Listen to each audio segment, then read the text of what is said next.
Bonjour à toutes et à tous. Bienvenue pour ce nouveau webinaire de My Happy Job. Je suis Fabienne Brocaret, la fondatrice de My Happy Job, qui est un média en ligne dédié à la qualité de vie au travail, au bien-être au travail. Et aujourd'hui, on va parler de la surchauffe mentale notamment.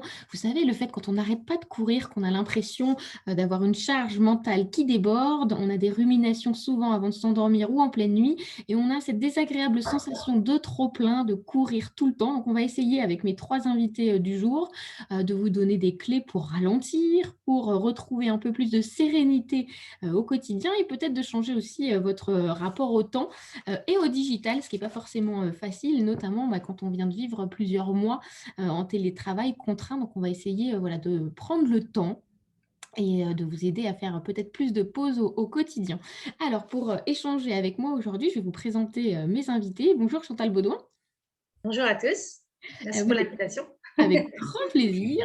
Vous êtes spécialiste de la gestion du temps et spécialiste aussi en organisation. Donc avec vous, on va beaucoup parler du coup de comment peut-être un peu mieux s'organiser pour gagner en sérénité au lieu d'éviter cette course folle tous les jours.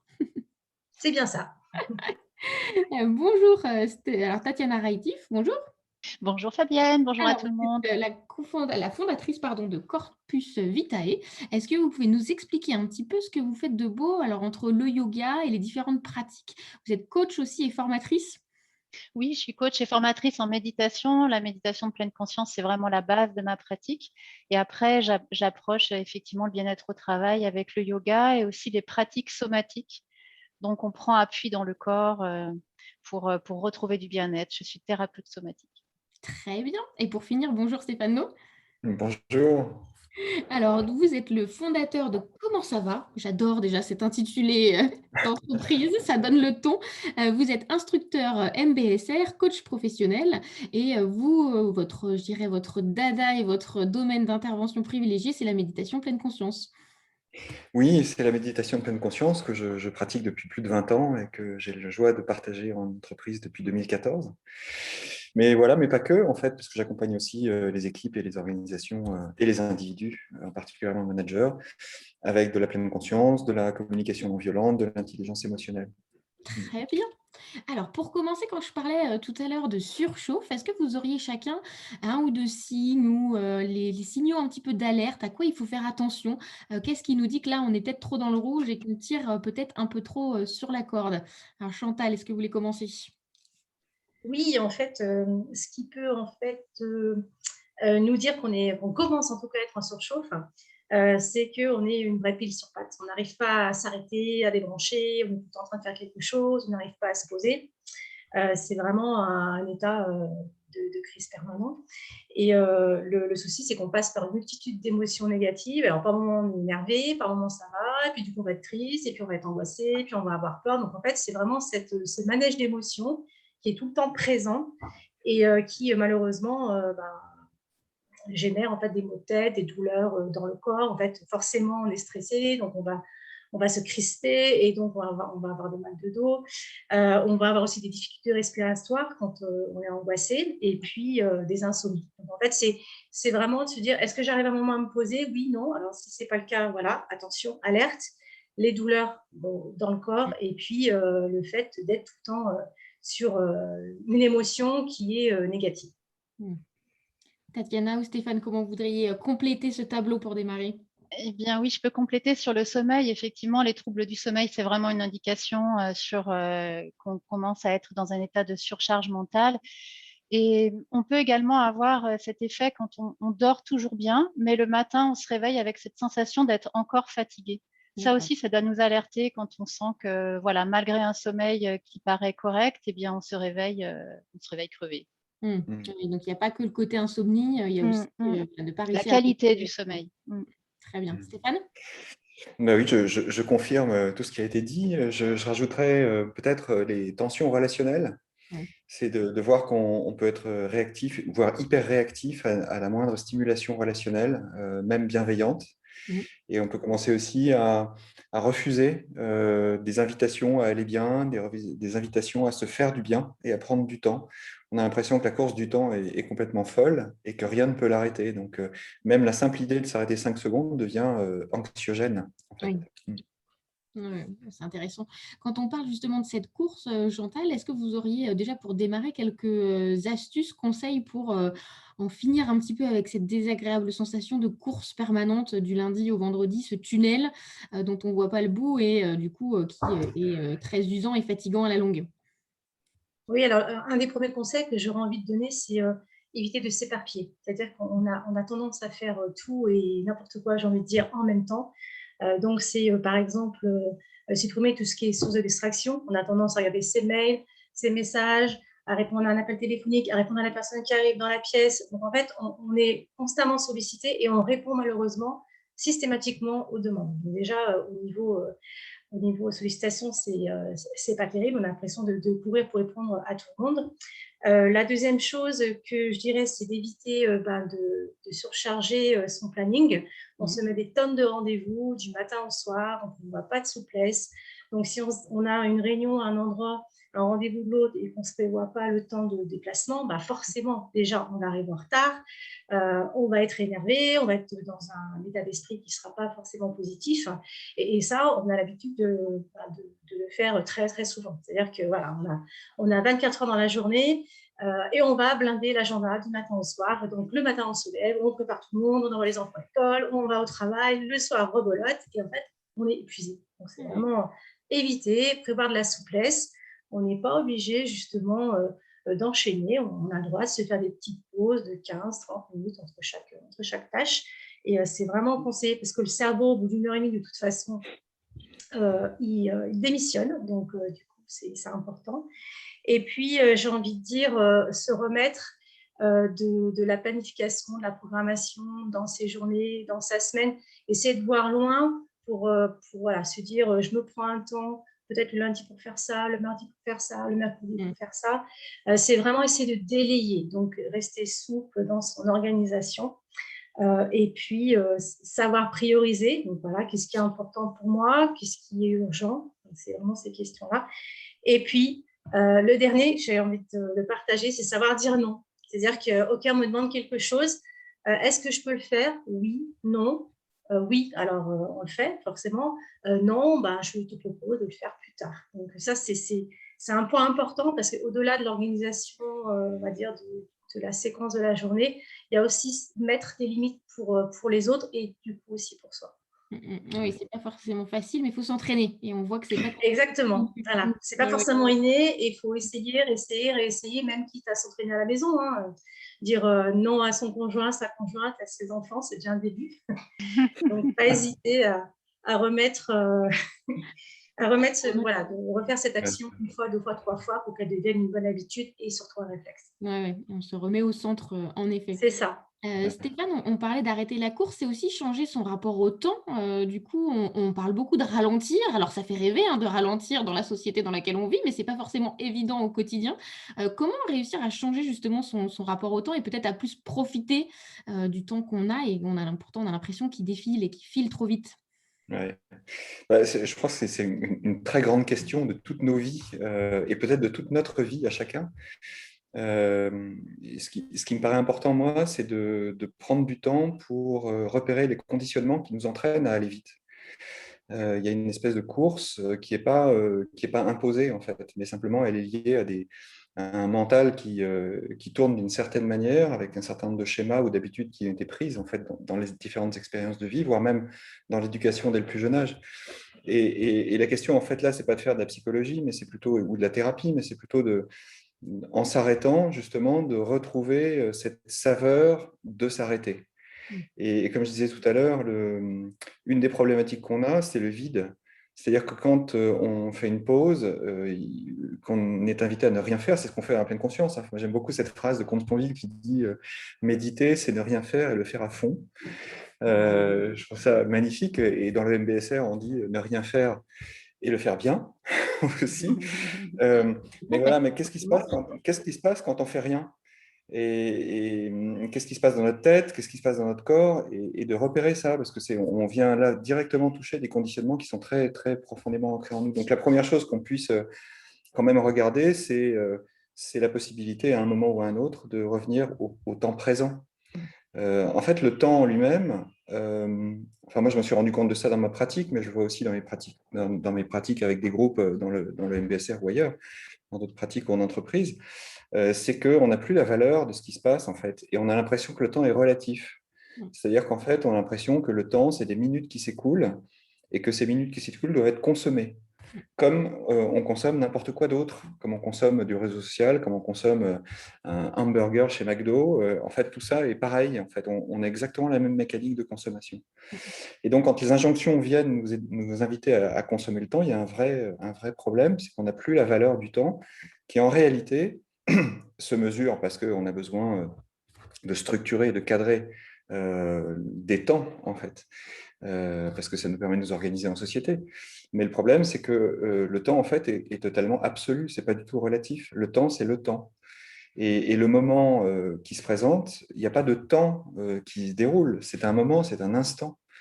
Et John Kabat-Zinn, qui a fondé le MBSR, m'a dit, en fait, quand j'étais en formation aux États-Unis, mais nous n'avons que des instants à vivre. Rappelez-vous, nous n'avons que des instants à vivre. Alors, qu'est-ce qu'on attend, quoi? Qu'est-ce qu'on attend? Mais c'est marrant parce que quand on regarde les expressions dans le dictionnaire, en fait, les expressions sur le temps, c'est courir après le temps, gagner du temps, de ne pas perdre de temps, etc. Enfin, on a un rapport là qui est extrêmement tendu, en fait, avec cette question du temps. Donc moi, je dirais que ce qui peut nous sauver de ça, si je peux dire ça comme ça, c'est de prendre conscience qu'on est toujours projeté comme une boule de flipper entre le passé et le futur, mais qu'on n'est jamais là. Et en fait, savourer le temps, le temps, c'est pas savourer une minute, c'est savourer l'écoulement du temps. Et ça change complètement la perspective. Et en entreprise, c'est pas facile en fait de s'approprier ça. Parce que dans une entreprise, effectivement, tout est mesuré en temps. Les objectifs, les projets, la productivité, la performance, en fait, tout est timé. Donc, c'est super compliqué. Ouais, il y a Mais aussi voilà, c'est contre-intuitif, mais c'est possible. ouais. Et l'idée aussi d'arrêter de subir justement son temps, de peut-être reprendre un petit Hmm. peu, se réapproprier son temps. Oui, j'ai une phrase qui a été dite par un manager il n'y a pas très longtemps en entreprise. J'ai trouvé ça magnifique. Ça a touché absolument tout le monde. Et moi, ça m'a énormément, vraiment touché. Et je la garde en moi. C'est qu'après après un parcours de pleine conscience avec son équipe, il m'a dit qu'un seul truc, en fait. Il m'a dit, tu sais, j'ai l'impression que je suis passé du temps subi au temps vécu. Mm. Et j'ai trouvé ça extraordinaire. En fait, la puissance de la pleine conscience, enfin en tout cas de la pratique de revenir à soi dans le présent, nous amène à vivre plutôt qu'à subir et plutôt qu'à courir. Et ce n'est pas pour autant qu'on va moins vite, mais on va mieux vite. En fait, on fait mieux, on n'est plus, voilà, enfin, on en reparlera peut-être un peu tout à l'heure, mais il y a quelque chose comme ça dans la relation au temps et à la pression qu'on se met pour courir après le temps, comme s'il y avait une urgence, alors qu'il n'y a pas d'urgence dans l'instant présent, quoi. Le présent, c'est le présent et ça se passe maintenant. Donc, il n'y a pas de raison d'aller vite. Et Tatiana, Stéphane a commencé à parler justement de la pleine conscience, d'un petit peu ce que ça peut apporter, mais du coup, concrètement, alors beaucoup de gens peut-être ne savent pas exactement ce qu'est la méditation pleine conscience. De quoi on parle déjà et comment vous la définiriez? Eh bien oui, bah, du coup, pour la définir, je vous propose de faire une pratique ensemble. Donc, peut-être si vous écoutez ce podcast en faisant autre chose, eh bien, prenez une petite pause, installez-vous en assise Ça, c'est sur pas une possible. chaise. Si, je pense que c'est possible. Sur une chaise ou sur un coussin, peu importe. Et je vous invite à fermer les yeux, même si la pratique peut bien sûr se faire les yeux ouverts. Et dans cette attitude, je vous invite à tourner l'attention vers l'intérieur de vous-même. En vous posant cette question simplement à cet instant, comment je me sens? Et comment je me sens d'abord dans mon corps? Quelles sensations sont présentes dans mon corps? Est-ce qu'il y a des sensations particulières? Peut-être de chaleur, de fraîcheur? Une tension peut-être présente à un endroit du corps, de la détente à d'autres? Ou peut-être pas de sensation du tout? Si je ne sens rien, est-ce que je peux au moins sentir le contact de mon corps avec la chaise, le coussin, un canapé, le sol? et à travers ces points de contact, me relier au poids du corps. La méditation, c'est bien un entraînement de l'esprit, mais cet entraînement prend appui dans le corps et dans toutes les sensations corporelles. Et c'est pourquoi la méditation nous invite à sentir plutôt qu'à penser. Pour autant, nous n'allons pas chercher à supprimer nos pensées. Nous en serions bien incapables. Nous avons entre 40 000 et 60 000 pensées par jour. Nous allons apprendre à établir un rapport différent avec nos pensées. Et à cet instant, comment est votre esprit? Est-ce qu'il y a des pensées ou est-ce que vous constatez le silence de l'esprit? Prenez conscience simplement de ce qui est là, de ce qui vous habite à cet instant, des mots, des phrases peut-être. En méditant, je viens apprendre à prendre conscience des pensées qui traversent l'esprit, sans les rejeter ni les retenir, en les laissant plutôt circuler. Et je reviens alors dans la sensation du corps, dans une sensation du corps, n'importe laquelle, peut-être par exemple à cet instant venir sentir son souffle. Est-ce que vous pouvez sentir le léger frottement de l'air qui rentre et qui sort par les narines?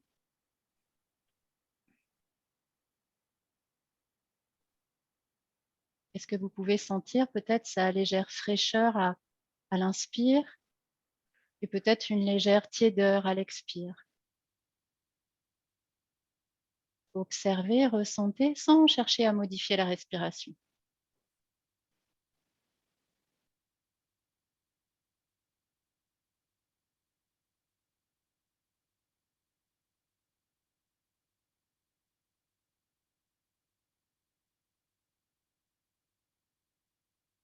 Est-ce qu'il est facile pour vous de demeurer dans cette sensation ou est-ce que déjà des nouvelles pensées apparaissent? Si c'est le cas, prenez-en conscience et ramenez simplement votre esprit à nouveau dans la sensation du souffle. Quand je fais cet exercice de constater le mouvement de l'attention qui se disperse, qui part dans une pensée puis dans une autre, et que je la raccompagne à nouveau dans le corps, dans une sensation du corps, eh bien, je suis en train de méditer. Et je fais ça avec beaucoup de patience.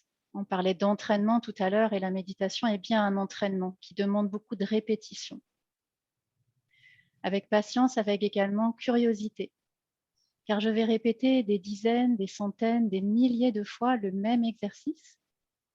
La méditation m'invite à le répéter à chaque fois comme si c'était la première fois. On appelle ça cultiver l'esprit du débutant. Enfin, je fais l'exercice avec bienveillance pour moi-même, pour mon expérience. Il n'y a rien à rater, rien à réussir, juste à expérimenter. Et petit à petit, au fur et à mesure de la pratique, en apprendre un peu plus sur moi-même, sur mon état du moment, mais aussi sur mes fonctionnements habituels. Petit à petit, venir approfondir le lien avec soi. Encore quelques secondes, revenez dans cette sensation de la respiration, de l'air qui frotte dans la narine gauche, la narine droite.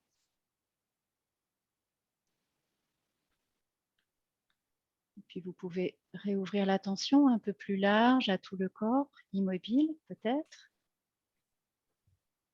Ces points de contact avec le support, le sol, une chaise. Et puis vous pourrez doucement rouvrir les yeux. Remettre un peu de mouvement et ramener l'attention vers Fabienne. Merci Tatiana. Il n'y a rien de mieux en effet pour comprendre tout de suite et concrètement qu'en expérimentant. Donc, merci beaucoup. Est-ce que Stéphane et Tatiana, vous pouvez nous dire un petit peu si on pratique régulièrement la pleine conscience? Déjà, on n'a pas forcément, j'imagine, besoin de pratiquer 1 heure tous les jours. Donc, si on pratique déjà ne serait-ce que quelques minutes tous les jours, qu'est-ce que ça nous apporte? Quelles sont les vertus de la pleine conscience au quotidien? Plein de choses, en fait, à la fois à titre personnel, mais aussi ça a un énorme impact sur la vie professionnelle, en l'occurrence. En fait, la pleine conscience nous amène à se rendre présent, c'est-à-dire à développer notre disponibilité à ce qui se passe. Alors, ce qui se passe en soi, ce qui se passe dans la relation aux autres et au monde. Et du coup, cette présence en fait, qu'on cultive au fur et à mesure des pratiques nous permet de regarder en fait, ce qui se passe, non plus comme une forme d'ennemi ou d'inquiétude ou de peur ou de colère, ou, voilà, mais avec beaucoup d'ouverture et de bienveillance. En réalité, on vient juste rechercher chez nous des capacités qu'on a depuis toujours. Hein. Tatiana, dans la pratique, mentionnait très justement l'esprit du débutant. C'est un peu cette fraîcheur des petits enfants qui, pour la première fois, marchent dans l'herbe le matin à la rosée, quoi. Et il ne se pose pas de question de savoir si c'est bien, pas bien, s'il fait froid, s'il fait chaud. Il y a du soleil, il y a la rosée, il est dans les sensations du corps et tout va bien. Donc, c'est quand même quelque chose qui vient nous amener énormément de paix et de nous reconnecter avec nos qualités de cœur. Alors, ça n'a pas bonne presse en entreprise, hein, la paix et les qualités de cœur. Quand on parle d'amour et de bienveillance en entreprise, parfois, on en regarde avec un regard un peu étrange, mais je sais qu'il y a beaucoup de gens qui nous regardent ce midi, qui sont dans l'entreprise. Mais voilà, n'hésitez pas à vous relier au cœur, parce que finalement, au bout du compte, qu'est-ce qui fait que nous sommes humains? C'est bien parce que nous avons un cœur, une conscience, et que nous sommes capables d'amener en fait de la paix dans tout ce qui se passe. Donc, cet entraînement nous amène vraiment à ça. Et puis, il y a un deuxième point, et je ne vais pas prendre trop de temps parce que Tatiana, je pense, va aussi dire plein de choses intéressantes, mais c'est vraiment cette question de la relation avec ce qui se passe. Et c'est vraiment très, très important. C'est-à-dire qu'en fait, on va cultiver une façon d'entrer en relation avec les situations, avec les événements, avec soi-même, avec l'autre, de manière beaucoup plus apaisée, beaucoup plus ouverte. Et cette capacité, en fait, fait qu'on on va quitter petit à petit l'aspect de la réactivité. Cette réactivité immédiate face à un collègue qui ne nous dit pas bonjour, face à un mail qui arrive et qui fait une demande avec un délai trop court pour soi. Enfin bref, toutes les situations de la vie quotidienne de l'entreprise, mais évidemment transposées à l'univers professionnel, c'est exactement la même chose. Et donc, cette stabilité qu'on peut retrouver dans la pratique, et peut-être qu'on pourra faire une petite pratique après sur la stabilité, c'est absolument fondamental. Quand la tempête fait rage, le fait de réagir à la tempête ne nous aide pas à nous calmer. En revanche, répondre à la tempête avec bienveillance et avec ouverture, en étant conscient de ce qui se passe véritablement, nous permet vraiment de répondre avec efficacité, avec justesse aussi, et de ne pas s'oublier dans l'histoire. En fait, c'est comme si, et là, dans la pratique qui a précédé, c'était assez clair aussi, puisque l'invitation était claire, c'était chouette de la faire. C'est comme si, finalement, on avait toujours le regard tourné à l'extérieur, et que là, pour une fois, on se laissait une possibilité de le tourner vers nous-mêmes, de voir comment on peut se replacer au centre de ce qui se passe, des situations, parce qu'une situation qui survient, quelle qu'elle soit, en fait, nous en sommes un acteur, qu'on le veuille ou non. Et si cette situation est désagréable, évidemment, notre esprit va vouloir la fuir, ou la rejeter, ou la combattre. Et le problème, c'est que à force de fuir les situations, on considère qu'on n'y est plus dedans. Mais en fait, si on n'y était pas, elle ne surviendrait pas. Donc, on y est. Donc, de bonne grâce ou de mauvaise grâce, on est bien obligé d'y être. Voilà. Donc, autant y aller cool, avec bienveillance, et avec beaucoup de tranquillité, quoi. Et on a des merci, Tatiana, que je relaye du coup dans le chat, et notamment on nous dit merci pour ce temps d'arrêt et merci, je ne suis pas une habituée de la méditation, c'était très agréable. Merci. Peut-être juste que je peux rajouter peut-être sur ce qu'a dit Stéphane, et je partage tout ce qu'il a dit, bien sûr. Bon, on a tous entendu parler de tous les bienfaits de la pleine conscience. Peut-être juste pour essayer de résumer, en fait, en tout cas pour moi, la pleine conscience, simplement, ça me permet de me rendre plus vivante à ce qui est et d'être toujours là et pas m'absenter de ma vie. Et quand tu parles, Stéphane, de ce côté relationnel, effectivement, c'est un des points les plus essentiels. Pour moi, il y a une question un peu de rentrer en amitié, d'abord avec soi-même, et ce qui va ensuite permettre de rentrer en amitié avec le monde autour de soi. Et aborder la vie et le monde avec cette qualité de l'amitié, cette douceur de l'amitié, et même au travail, ça donne une force. Et puis tout à l'heure, on parlait dans la question du temps, et la méditation nous invite vraiment à ça, Le poète dit « Ô temps, suspends ton vol ». Bon, nous n'avons pas la possibilité de suspendre le temps. Mais par contre, nous avons la possibilité de nous installer dans le présent. Et c'est là où se fait la suspension, ça se fait tout seul.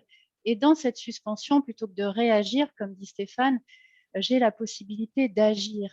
Je prends ce petit temps de suspension qui va me permettre de voir plus clair pour ensuite faire vraiment le choix de quelle manière je vais agir et de quelle manière je vais travailler, je vais vivre. Et je goûte vraiment chaque instant de ma vie. Voilà. Très bien. Alors, je peux juste amener une petite réaction à ce que tu viens de dire, Tatiana, plutôt un complément. Alors, j'adore autant suspendre ton vol. Merci d'avoir cité Lamartine, qui a longtemps séjourné avec Aix-les-Bains. Ça me fait plaisir, ça me fait chaud. Il a rencontré la femme de sa vie sur le lac d'Aix-les-Bains dans une barque. Alors, c'est quand même chouette. Pour compléter aussi, ce qui est important, c'est aussi de considérer qu'il y a beaucoup d'ouvrages sur le bien-être comme si, le développement personnel comme ça, avec tout un tas de trucs et astuces formidables. On a l'impression que pour être en paix avec soi-même, avec les autres, avec le monde, dans les situations plus stressées, gérer ses émotions et son stress, formidable, on appuie sur un bouton et ça marche tout de suite. Et en fait, ce n'est pas tout à fait comme ça que ça se passe. Parce qu'effectivement, il y a beaucoup d'outils de très court terme qui viennent véritablement nous apaiser tout de suite. Et on en a besoin. Hein. Il y a des moments où on est tellement parti, tellement chamboulé ou embarqué en fait, dans nos émotions, par exemple, qu'on a besoin d'avoir des outils efficaces qui nous permettent de faire redescendre la pression rapidement. C'est super. Mais c'est des outils qui nous servent à très court terme.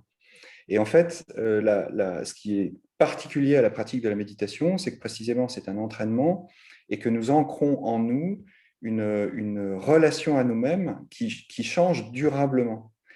Et ça, ce n'est pas uniquement une vue de l'esprit, c'est-à-dire que ce n'est pas juste un effet comme ça. On pourrait se dire, bah oui, donc je médite et ça va.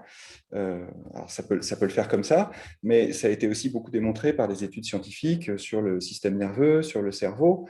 Et on voit que les personnes qui méditent régulièrement, en fait, ont certaines parties de leur cerveau qui régulent les émotions, qui gèrent en fait toute la partie des décisions, etc., qui changent de manière structurelle. Donc, c'est quand même intéressant de voir qu'il y a un impact neurobiologique en fait de la pratique qui ancre en nous des possibilités durables d'être en paix, de savourer le présent, de faire des choix, d'être en relation bienveillante et aimante avec nous-mêmes et avec le monde. Donc, c'est quand même plutôt intéressant. Sur le long terme, en effet. Chantal, je voulais aussi aborder la charge mentale, parce que quand on parle de surchauffe, généralement, c'est que ça bouillonne aussi là-dedans. Le petit vélo n'arrête pas de tourner jour et nuit. Du coup, comment on peut faire concrètement pour essayer d'alléger cette fameuse charge mentale? Alors, il y a plusieurs choses qu'on peut faire. J'en ai noté 10 rapidement pour que, voilà. Donc, si vous avez chez vous de quoi noter, je crois que c'est le moment. La première chose que j'ai envie de partager, c'est de noter toutes ces idées, toutes ces pensées sur un carnet. Parce qu'en fait, on a des millions de pensées, comme disait très bien Tatiana et Stéphane. Et c'est vrai que des fois, on se dit non, mais je vais y penser plus tard. Et en fait, la pensée, c'est il ne faut pas que j'oublie de noter, il ne faut pas que j'oublie de faire, il ne faut pas que j'oublie. Et en fait, on l'oublie. Donc, la meilleure chose à faire, c'est d'avoir toujours son petit carnet sur soi, dans son sac, voilà, ou dans son blouson, et donc de pouvoir noter tout ce qui passe par la tête. C'est comme si, en fait, on prenait la pensée, on la pose. C'est comme dans Harry Potter, je ne sais pas si vous avez vu le magicien, je ne sais plus son nom, ou le directeur d'école, en fait, il pose ses pensées dans un petit tube à SF. Dumbledore, voilà. Il pose la pensée dans le tube à SF, en fait, c'est un peu la même chose. Au moins, c'est écrit et on peut revenir dessus. Ça, c'est la première chose. Deuxième chose, c'est pas hésiter à exprimer ses ressentis. Quand on a un trop plein d'émotions, on a tendance à le garder pour soi et ça fait vite mal en fait. Donc, soit pareil, on prend le carnet, on met ses émotions, soit on prend une feuille, enfin ce qu'on veut, ou on peut ouvrir une page Word et puis écrire ses pensées, ses ressentis, ou alors trouver quelqu'un qui partageait son ressenti tout de suite.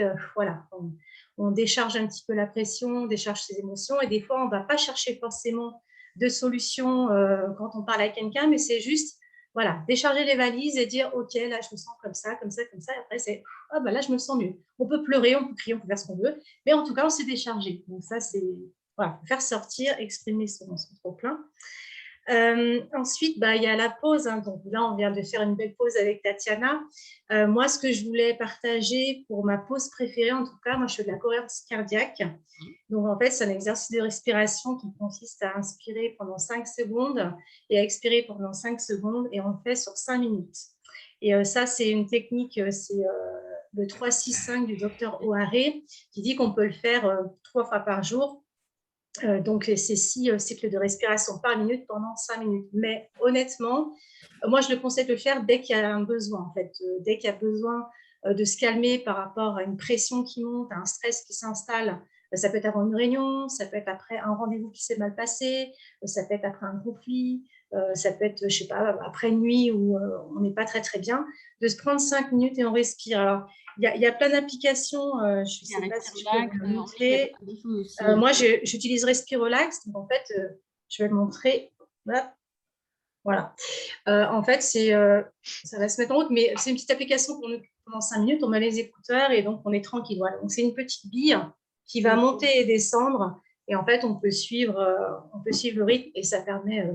Moi, personnellement, ça m'aide beaucoup. Je ne suis pas souvent stressée, mais quand ça m'arrive, voilà, c'est SOS, petite application de respiration. Donc, à faire. Dans le chat.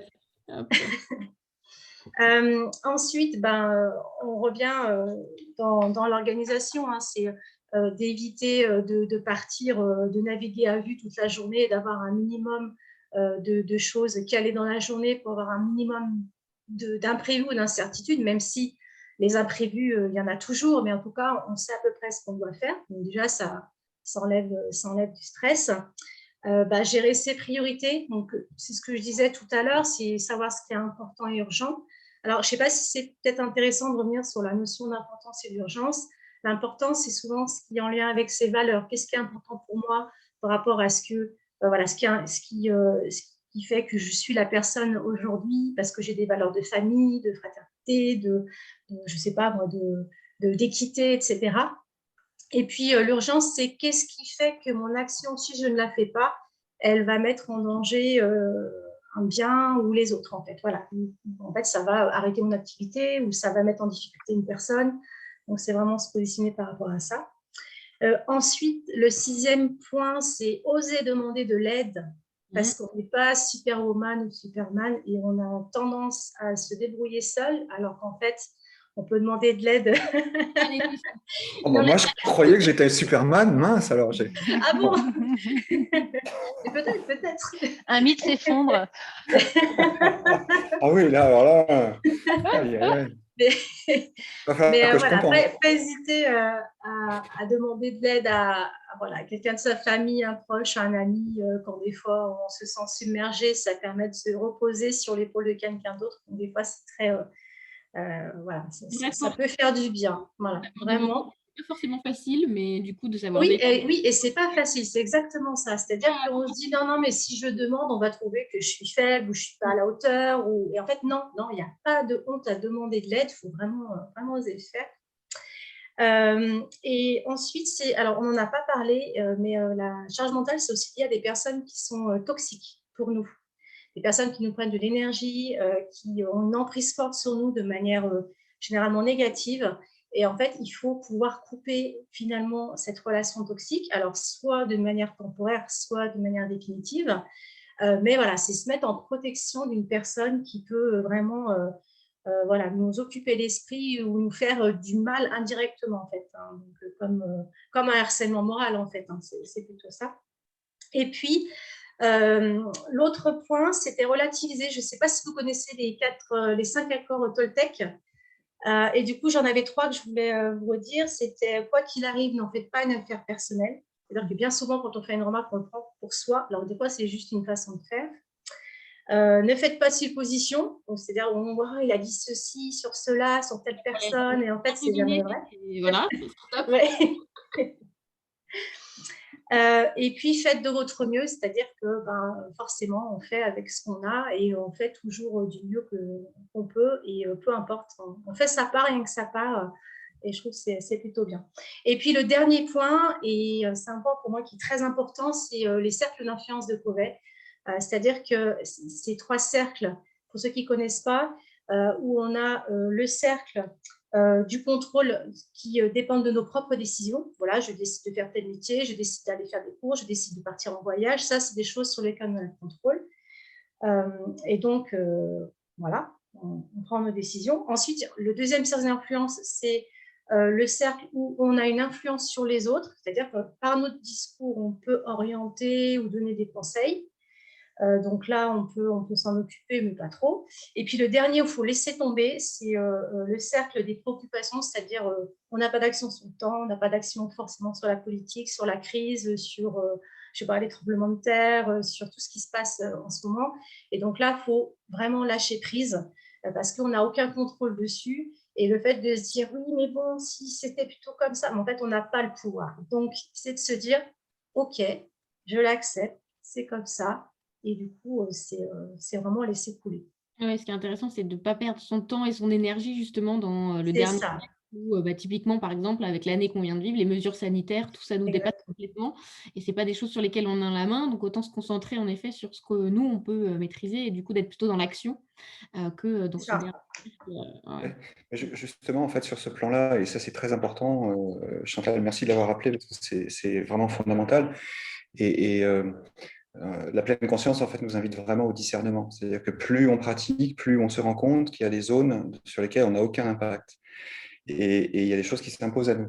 Mm. Et souvent, en fait, on résiste à ces choses qui s'imposent à nous parce qu'elles sont pour nous identifiées comme désagréables, alors qu'en fait, a priori, elles ne le sont pas, mais elles sont identifiées comme, et du coup, notre cerveau interprète ça comme un danger ou comme un risque ou quelque chose. Et donc, on va y résister, lutter contre. Typiquement, la pandémie, alors évidemment, ça, c'est quand même un truc un peu costaud, quoi. Mais dans la vie quotidienne, ça arrive 1000 fois par jour que de lutter contre des situations dans un embouteillage où il ne devrait pas y avoir d'embouteillage, le bus est en retard, il ne devrait pas être en retard, etc. etc. Et on va se mettre en réactivité avec un très fort stress. Et précisément, quand on s'entraîne à regarder la réalité telle qu'elle est, on peut vraiment faire la différence entre ce qu'on peut changer et ce qu'on ne peut pas changer. Et voilà, c'est cette fameuse prière de la sérénité que vous connaissez peut-être, hein, qui est d'avoir le courage de ne pas changer ce que je ne peux pas changer. Ou plutôt, c'est, enfin, je ne sais plus. Bon. Bref, la clarté de changer, de ne pas changer ce que je ne peux pas changer, le courage de changer ce que je peux changer, et la sagesse d'en faire la différence. Et c'est absolument central. Mais si on met au cœur en fait de notre existence cette phrase-là ou ce principe-là, hein, que tu citais Chantal aussi. Franchement, ça nous simplifie considérablement la vie et ça vient nous débarrasser de tout un tas de ruminations permanentes qui viennent nous polluer l'existence et nous rendre profondément abattus, tristes, en colère, apeurés, anxieux. Voilà, on peut résoudre. Alors, ça ne résout pas tout, mais je veux dire que c'est quand même une façon de regarder différente et précisément, ces pratiques méditatives en fait, qu'on peut amener en entreprise nous permettent de cultiver ce regard différent avec beaucoup plus de sagesse par rapport à ça et d'arrêter de lutter comme Don Quichotte contre les moulins à vent, quoi, parce que ça n'a pas de sens. Et sincèrement, notre énergie est bien plus utile à prendre soin de nous et à agir sur ce sur quoi on peut agir que de se battre contre tout le reste, y compris contre nous-mêmes. Oui. Et on nous demande, Tatiana, par rapport à la pleine conscience, à la méditation, quel est le bon rythme? J'ai vu, oui, la question de Guy Alain. Donc, comme on disait tout à l'heure, la pratique de la pleine conscience, c'est vraiment un entraînement. Et moi, j'aime bien comparer cette pratique également comme à l'hygiène dentaire, par exemple. Donc, on se brosse les dents tous les jours. Et dans l'idéal, donc, on médite tous les jours. Donc, comme tu le disais tout à l'heure, Fabienne, c'est pas forcément 1 heure par jour. Moi, j'ai commencé d'abord 10 minutes par jour. Et ça a été, au bout de 2 ans, très transformateur. Et après, j'ai eu envie d'aller plus loin. Voilà, donc depuis, je médite bien plus. Mais 10 minutes par jour, déjà, c'est énorme. Et mieux vaut une courte pratique, mais très régulière, que méditer 1 fois par mois. Pourquoi pas, hein, mais ce n'est pas du tout le même effet. Donc voilà, quotidiennement. Après, souvent, moi, la question qu'on me pose, c'est quand le meilleur moment pour méditer. Et en fait, là, moi, ce que j'aime indiquer aux personnes, c'est le moment que vous allez choisir. Et ne vous rajoutez pas trop de contraintes. On a déjà des journées bien remplies. Si la méditation, c'est une contrainte de plus, vous passez à côté de l'exercice. Ça doit vraiment être, voilà, comme on peut le prendre au départ vraiment comme une hygiène du cerveau Et puis ensuite, c'est quelque chose qui va se nourrir de lui-même, qui va devenir tellement indispensable. Aujourd'hui, on ne se demande pas si on va se brosser les dents. Donc, voilà. Tout à fait. Et ça nous ramène au sujet des pauses que vous avez tous évoquées du coup dans vos interventions. Quand on est en surchauffe, on a souvent, on mise beaucoup sur les vacances, sur le week-end. On se dit, oh là là, cet été, j'aurai 3 semaines enfin et j'ai plus qu'un mois et demi à tenir. Du coup, concrètement, pourquoi c'est important de ne pas attendre ces moments-là, peut-être de trop les surinvestir, de se dire qu'on aura son repos pour l'année, mais plutôt d'essayer d'avoir des temps de pause au quotidien et de se ressourcer au quotidien. Donc, chacun sur les pauses, qu'est-ce que vous auriez envie de donner comme conseil? C'est quoi une bonne pause? Voilà, qu'est-ce que vous conseillez pour réussir à prendre des pauses au quotidien? Eh bien, si je commence, pour moi, c'est vraiment la régularité, encore une fois. Je me suis retrouvée vraiment plusieurs années dans ce rythme à attendre le week-end désespérément pour récupérer, à attendre les vacances. Et je passais mes vacances seulement à dormir. Et on n'est pas fait pour vivre seulement 2 jours par semaine et 5 semaines ou plus par an. Donc, l'idée, c'est vraiment de pouvoir, chacun et chacune, sentir c'est quoi mon rythme de vie.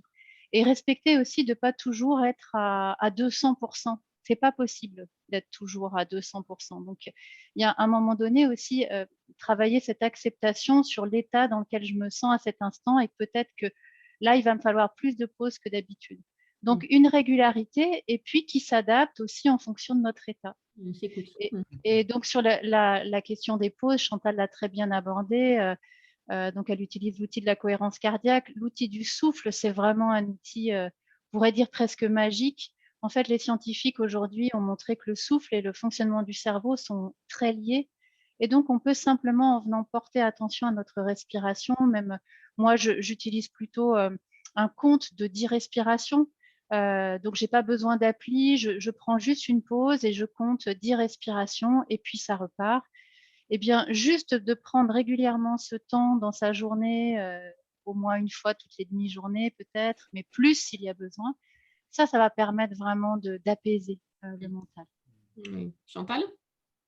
Je suis je suis tout à fait d'accord avec Tatiana. C'est vrai qu'il faut se ressourcer tout le temps et j'ai envie de dire tous les jours. C'est vraiment important, même comme disait Tatiana, 5 minutes, c'est vraiment vital. C'est comme si on imaginait finalement une coupe qui est remplie toute l'année. On va arriver en vacances. Pendant nos 3 semaines, on prend les vacances, on va vider un peu la coupe, mais la coupe, elle est encore aux 3/4 plein. Donc, ça va recommencer. Donc, il faut pouvoir vider cette coupe régulièrement et avoir une pratique très régulière de pause et de temps pour soi. Alors, c'est pas forcément la respiration, mais ça peut être tout simplement aller marcher, aller voir quelqu'un, discuter, faire un petit peu de sport, avoir un temps de lecture pour soi. C'est vraiment du temps à soi, mais seul. C'est pas ni pour les amis, ni pour les proches. C'est pour soi, pour se ressourcer, parce que si nous, on n'est pas disponible déjà pour nous, on ne le sera pas pour les autres. Donc, il faut vraiment prendre ce temps et surtout pas attendre ni le week-end, ni les vacances. Mais c'est comme, moi j'invite souvent mes clients à se programmer des temps à eux chaque semaine, voire chaque jour. C'est comme un rendez-vous avec soi, c'est un impondérable et on le fait quoi qu'il arrive. Alors effectivement, le but, c'est pas comme disait Tatiana, je suis d'accord avec elle, de ne pas avoir tout le temps le même temps, mais de se dire, OK, tel moment, il est pour moi. Et seulement après, j'organise le reste autour de ça. Et c'est super important. Non, et puis c'est pas du temps perdu et c'est pas être égoïste que de faire C'est ça. C'est important au Ah non, quotidien. sûrement pas. Stéphane? Sûrement pas. Récemment, en fait, je suis intervenu dans une entreprise dans le domaine de l'énergie, dans un comité de direction.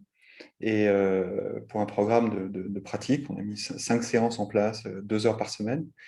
Et pendant une de ces séances, il y a un des managers en fait, qui a pris conscience qu'il ne prenait jamais de temps de pause.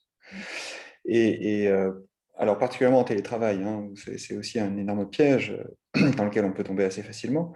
Mais vraiment, cette sensation d'enchaîner sa journée sans jamais s'arrêter, non seulement est extrêmement destructeur, crée beaucoup de souffrance, mais surtout n'est pas le reflet exact de la réalité. En fait, dans la réalité, il y a toujours des temps de transition. Il y a toujours des moments où ça bascule d'un moment à un autre. C'est la vie, en fait, qui est comme ça. C'est qu'un moment succède à un autre, succède. Et en fait, chaque moment est un moment de transition, finalement, une articulation entre le précédent et le suivant. Et donc, il s'est rendu compte de ça. Et il s'est rendu compte du coup que quand il terminait un mail ou quand il terminait un coup de fil ou quand il terminait une réunion, eh bien, il avait toujours au moins quelques secondes pour prendre un temps de silence, en fait, juste avec lui-même. Et c'est intéressant quand même, enfin, ça rejoint un petit peu ce qu'on disait sur la relation au temps, c'est-à-dire qu'en fait, on a l'impression que le temps file, qu'on occupe le temps, mais on l'occupe tellement que finalement, on l'occupe toujours à l'extérieur de nous-mêmes et jamais à l'intérieur de nous-mêmes. Et voilà, donc on peut effectivement se programmer des pauses. Je pense que c'est très salutaire de se programmer des temps de respiration. Alors, moi, j'aime bien les temps de respiration, comme Tatiana. Je suis assez fan des 3 minutes de respiration ou de la pause stop. Voilà, c'est des pratiques assez courantes et en même temps qui sont très intéressantes. Mais j'aime bien aussi prendre ces temps un peu informels, de saisir en fait le temps, parce que ça a une vertu autre, supplémentaire à juste le fait de s'arrêter, c'est aussi de s'habituer à choisir de prendre du temps pour soi. Et c'est vraiment important. Souvent, j'entends en entreprise des personnes dire oui, mais enfin moi, d'abord, un, j'ai pas le temps de rien faire, et deux, dans mon agenda, je peux pas caler du temps parce que j'en ai pas. Et en fait, quand on regarde bien, alors là, Chantal sait ça beaucoup mieux que moi, il y a des poches de temps absolument, il y a des gisements incroyables de temps dans une journée, mais qu'on ne voit pas. Et pourquoi on ne les voit pas? Mais simplement parce qu'on n'est pas présent. Et on a besoin en fait de se remettre dans le présent précisément parce qu'on voit à ce moment-là qu'il y a plein de temps disponible. Même au cœur d'une réunion, il y a du temps. Mais juste qu'on a une- tout à l'heure, on parlait des conditionnements. En fait, on a une représentation de notre vie qui est que quand je suis occupé à quelque chose, il n'y a pas de temps disponible. Mais non, c'est pas vrai. Regardez dans une réunion, d'abord, la plupart du temps, on s'ennuie quand même ferme à certains moments. Deux, ça dure longtemps. Trois, il y a toujours des moments où il y a des silences. Et quatre, on n'est pas obligé d'être attentif tout le temps. On a besoin aussi de se ressourcer au cœur même de l'action. Donc, on voit bien que c'est possible. Sauf que il faut se saisir de ça. Et se saisir de ça, ça demande un peu d'entraînement. Et comme disait Tatiana tout à l'heure, en fait, c'est cette question du choix qui est, est-ce que je décide de prendre ce temps ou pas? Si je décide de le prendre, j'ai une possibilité de le prendre, mais ce n'est pas sûr que j'y arrive. Mais par contre, si je ne décide pas, là, c'est absolument sûr que je ne le prendrai pas. Et je vais continuer à courir. Et du coup, ce que ça va générer autre chose, c'est qu'il va y avoir une espèce d'inquiétude de courir tout le temps après le temps et d'attendre enfin un temps calme. Voilà. Et donc, la projection des vacances, du week-end, je vais enfin pouvoir me reposer. Eh bien, oui, mais non. Parce que, effectivement, le temps que le stress redescende, que la tension redescende, que le changement de rythme s'opère entre une activité hyper forte et puis une activité où il ne se passe pas grand-chose, eh bien, les vacances sont déjà terminées. Ah oui, tout à fait. Et comme bonne pratique, moi, ce que j'ai aussi vu récemment en entreprise, c'est d'organiser des réunions tout simplement de 25 minutes ou de 55 minutes. Et comme ça, tout le monde se prend les 5 minutes après, du coup, pour sa pause, avant d'enchaîner avec un appel ou un autre rendez-vous. Donc, c'est aussi utile, je trouve, voilà, d'aller grappiller quelques minutes comme ça et que ce soit, je dirais aussi, autorisé par tout le monde. Voilà, quand c'est une bonne pratique, je dirais, qui est diffusée dans toute l'entreprise, c'est aussi intéressant parce que on se sent peut-être plus autorisé, c'est plus facile à mettre en place après. Oui, tu as raison, mais je vais juste dire une chose par rapport à ça, parce que le piège de ça, c'est que ça devienne une injonction. C'est-à-dire qu'en fait, en gros, vous devez prendre une pause entre deux réunions, vous avez 5 minutes. Enfin, ça peut être interprété de cette manière-là ou vécu de cette manière-là. Or, et ce qui peut être très soutenant en fait dans ce cadre-là, pour que ça marche, c'est de créer des rituels de pause. C'est-à-dire qu'en fait, à la fin de la réunion, il y a peut-être une façon de clôturer une réunion avec un temps de silence, par exemple, pour amener en fait les personnes à vraiment faire la transition entre l'activité de la réunion qui a sa propre dynamique et la dynamique du moment d'après qui va être un moment plus calme. Et sinon, ça risque d'être un petit peu difficile. Et qu'est-ce qui se passe dans ces cas-là? On revient, en fait, on peut en tout cas potentiellement revenir dans son travers, qui est à la fin de la réunion, c'est bien, j'ai 5 minutes pour faire mes mails. Non, là, c'était la dynamique était bonne dans l'entreprise. Oui, non, je ne dis pas qu'elle était bonne, je dis juste que la question des rituels, la question de ritualiser, en fait, est importante. Oui, tout à fait. Je voulais juste compléter par rapport, pas très rapidement, juste en 1 minute, par rapport au fait de ne rien faire, il y a deux travers. C'est-à-dire que la société, elle n'est pas faite pour accepter des gens qui ne font rien. Il y a une certaine pression, tu fais rien, donc voilà, t'es quelqu'un qui ne travaille jamais. Voilà. Et puis, il y a des personnes qui ne savent pas ne rien faire. En fait, non, mais moi, je ne sais pas, ça me stresse de rien faire. Je ne peux pas me poser sur un canapé avec un thé ou sans rien. Je ne sais pas faire. Et c'est toutes ces petites choses qu'il faut réapprendre dans l'éducation, mais dans la société, parce qu'il faudrait que ça se développe un petit peu. Ne rien faire, c'est très bon. Puis ça génère aussi des idées, de l'imagination. Et puis pour les personnes qui n'arrivent pas à se poser, faut qu'elles essayent 1 minute, 2 minutes, sans rien faire. Et puis après, elles verront que ce sera un peu plus naturel. Les vertus de l'entraînement, définitivement. Voilà. On va passer aux questions. Si vous avez des questions, n'hésitez pas à nous les partager par le chat. Et en attendant que la première question arrive, moi, je voulais vous demander à chacun si vous avez un écueil rapide à nous dire. Qu'est-ce qu'il ne faut en tout cas pas faire ou on évite en tout cas autant que possible de faire. Tatiana, ce serait quel écueil? Eh bien, pour moi, c'est le mythe du cerveau multitâche. Donc, arrêtons le multitasking qui n'est pas du tout efficace et qui amène en fait, qui vient rajouter de la surcharge au mental. La structure du cerveau est faite de telle manière qu'il est fait pour faire une chose l'une après l'autre. Et quand on fait plusieurs choses à la fois, en fait, le cerveau, l'attention voyage très rapidement d'une chose à l'autre et ça vient donc rajouter de la fatigue mentale. Donc, une seule chose à la fois et c'est vrai pour le cerveau des hommes et des femmes. Précision intéressante. Tout à fait. Chantal? Pour moi, l'écueil, c'est de se dire que être en charge mentale, c'est normal. Et que du coup, ça ira mieux demain et après-demain et le mois suivant, l'année prochaine. Et que, en fait, on attend qu'il y ait un miracle qui se passe pour que ça change, sauf que ça ne changera jamais. Et on se dit aussi, non, mais je mettrai des changements en place dans ma vie quand j'aurai du temps. Mais en réalité, on n'a jamais le temps. Donc, à un moment donné, il faut prendre conscience qu'il y a un souci, que ce n'est pas normal et que c'est pas mal de se dire, déjà de se l'avouer et de prendre du temps pour en retrouver déjà, et puis pour se faire du bien. Stéphane? Pour moi, un écueil, c'est la croyance que tout va se résoudre en 10 minutes. Voilà, je vais méditer 10 minutes et tous mes problèmes seront résolus, ma vie sera belle, je serai apaisé, mes proches m'aimeront et vraiment, ma vie sera tout à fait rose. Et en fait, c'est ça, voilà, c'est l'écueil de la baguette magique. Désolé pour les participants de ce webinaire qui croiraient que, évidemment, la solution miracle se tiendrait dans le fait de s'asseoir sur un coussin et de ne rien faire.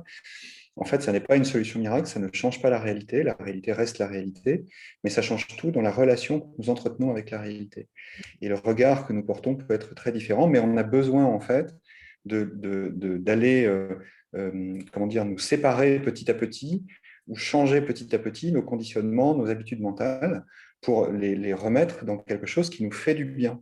Et il n'y a pas de dogme en la matière, mais tout ça, comme on est habitué depuis parfois plusieurs dizaines d'années à fonctionner d'une certaine manière, c'est clair que ce n'est pas en 10 minutes ou même dans un stage de 2 jours vendu comme un stage qui va changer notre vie, que notre vie va vraiment changer. Ça, c'est absolument faux. C'est une grande illusion qui cultive encore plus d'illusions sur notre propre vie et qui nous entraîne dans l'échec et dans la spirale de l'échec. Il faut du temps. Oui, et c'est du temps bien investi aussi, parce que c'est après des projets durables. Ouais, tout à fait. Alors, si vous avez des questions, n'hésitez pas, mais moi, je ne suis pas avare de questions. Alors, j'en aurais encore une quand on disait justement que ça prend du temps, mais qu'il ne faut pas en même temps attendre voilà, l'été, se dire qu'on fera ça quand on aura plus de temps. Est-ce que vous auriez chacun une idée, un défi, une action, je dirais, actionnable là, disons, soyons fous cette semaine. Qu'est-ce qu'on peut faire pour essayer voilà, de réduire un petit peu notre surchauffe, baisser notre charge mentale? Quel serait votre, je dirais, call to action à tous? Alors, je commence à nouveau. Alors, en dehors de méditer, bien sûr, j'ai envie de vous proposer à tous et toutes, à la fin de la semaine, de faire une did list. Donc, on a l'habitude des to-do list, mais là, je vous invite à faire la liste de ce que vous avez fait cette semaine et donc de vous prendre, par exemple, 5 minutes et de jeter sur le papier ou simplement de le dicter à votre smartphone tout ce que vous avez fait, à la fois pour vous-même, mais aussi pour les autres. Une fois que cette liste est faite, de prendre un temps pour vous installer devant cette liste et juste de sentir comment vous vous sentez avec ça. Est-ce que c'est, voilà, quelle est la sensation, quel est l'état émotionnel qui vient avec ça? Prendre un temps peut-être pour vous remercier, pour vous féliciter de tout ce qui a été fait, de toutes les attentions que vous avez pu avoir envers vous-même, mais aussi envers les autres. Et puis peut-être, si vous sentez que vous êtes en surcharge mentale, eh bien repérez dans cette liste que vous pourriez lâcher. Donc lâcher soit parce que vous pouvez laisser tomber un peu vos exigences, soit parce que vous pouvez déléguer à d'autres personnes. Et dans ces cas-là, on délègue à la fois la tâche, mais aussi la responsabilité de la tâche. Très important dans cette question de charge mentale. On délègue tout le paquet. Ça marche. C'est moi? Ou Chantal? Je sais pas. Ah, je sais pas, oui, bon, j'y vais. J'avais pas entendu. Du coup, moi, je vous invite d'ici la fin de semaine ou pour semaine prochaine, quand vous voulez, mais en tout cas, commencez tout de suite, c'est de reprendre votre agenda de cette semaine et vous allez passer au crible des priorités, toutes les tâches. Est-ce que c'est important et ou urgent pour moi? Alors, sachant que la règle, je vais la rappeler rapidement, ce qui est important et urgent, il faut le faire. Voilà. Ce qui est important et pas urgent, c'est le programmer ultérieurement. Ce qui n'est pas important mais urgent, il faut le déléguer, comme disait Tatiana. Voilà. Vous n'êtes peut-être pas la bonne personne qui peut faire la tâche tout de suite. Et si ce n'est pas important et pas urgent, à ce moment-là, il faut supprimer. Donc, vous allez reprendre tout votre planning là, qui arrive. Donc, on est mardi.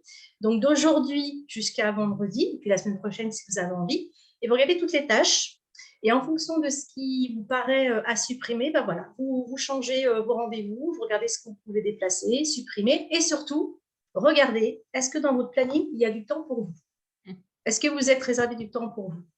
Et vous verrez qu'en faisant ce ménage, naturellement, comme disait Stéphane, vous allez retrouver du gisement de temps et vous pourrez prendre du temps pour vous ou vos proches.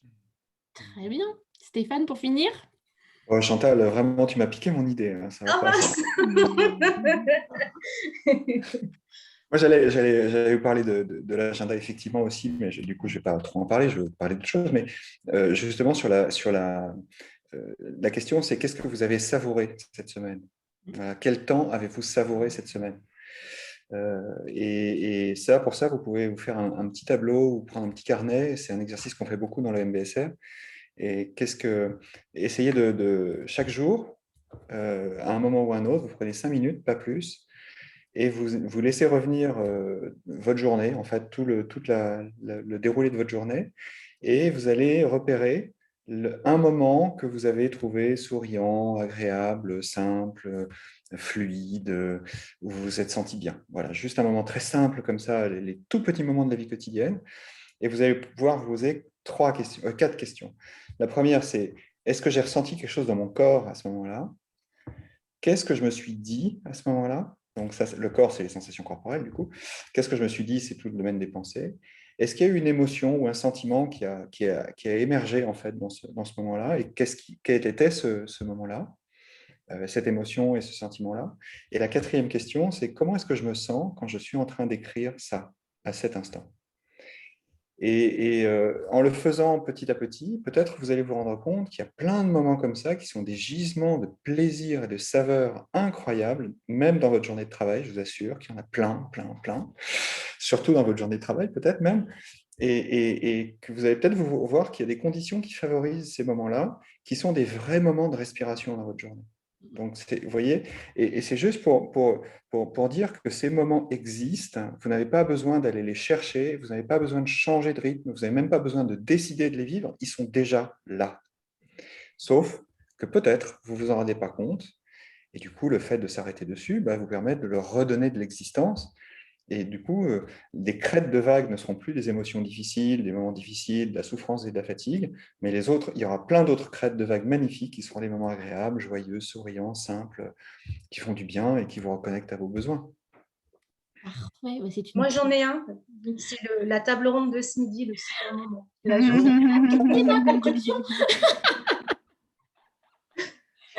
mais c'était un vrai plaisir. En tout cas, merci à tous les trois. Vraiment, merci Tatiana. Merci à toi. Chantal et merci Stéphane. Ouais. C'est vraiment très Merci. agréable et très appréciable de partager cette pause ensemble. Et en effet, ça fera partie de mes kiffs du jour, de mes moments savoureux. Je mettrai dans ma did list, mais en plus. En tout cas, merci à tous et vous pouvez retrouver ce replay de notre webinaire du coup sur notre chaîne YouTube de My Happy Job avec tous nos autres webinaires. Donc, n'hésitez pas aussi à les partager autour de vous. Et ben, on vous souhaite une excellente journée et à très bientôt. Merci beaucoup. Belle Merci. journée à tout le monde. Merci à tous, à bientôt. Ouais, merci, c'était super chouette.